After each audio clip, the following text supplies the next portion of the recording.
des trèfles, du verre et de la bière. On vous explique la Saint-Patrick en 60 secondes. Tradition. Ce samedi, comme tous les 17 mars, sera un jour de fête pour les Irlandais, qui vont arborer le symbole de la Saint-Patrick à la boutonnière, et se retrouver autour d'une pinte de bière.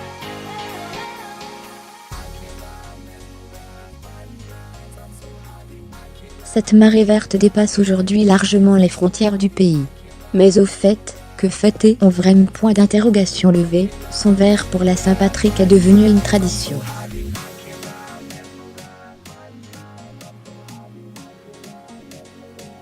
Mais à quoi tracter en vraiment? Devenue l'une des fêtes les plus populaires d'Irlande, sans être pour autant la fête nationale au sens du 14 juillet en France, la Saint-Patrick est à l'origine une commémoration religieuse. Patrick est le saint patron des Irlandais.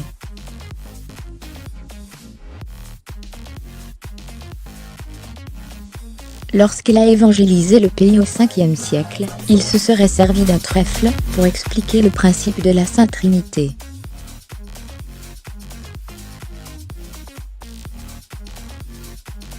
Au fil des ans, l'aspect religieux de cette fête est passé au second plan.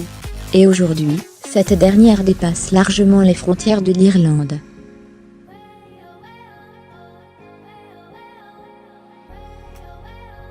Et ce quel que soit le jour de la semaine où elle tombe. Car la Saint-Patrick se célèbre à date fixe, tous les ans, le 17 mars.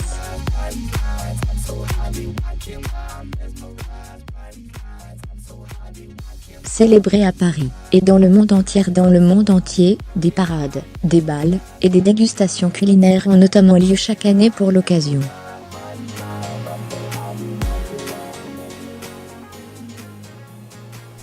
En France, de nombreux pubs organisent ainsi des concerts et des festivités.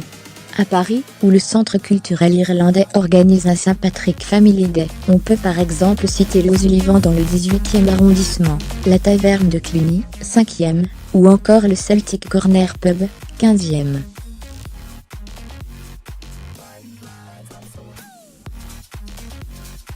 Aux États-Unis, plus de 2 millions de spectateurs se retrouvent chaque année sur la 5e avenue de New York pour une gigantesque parade.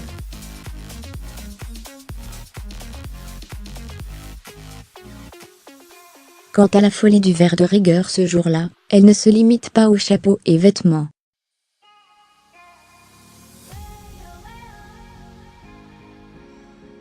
À Washington par exemple, l'eau de la fontaine de la Maison Blanche est colorée en vert.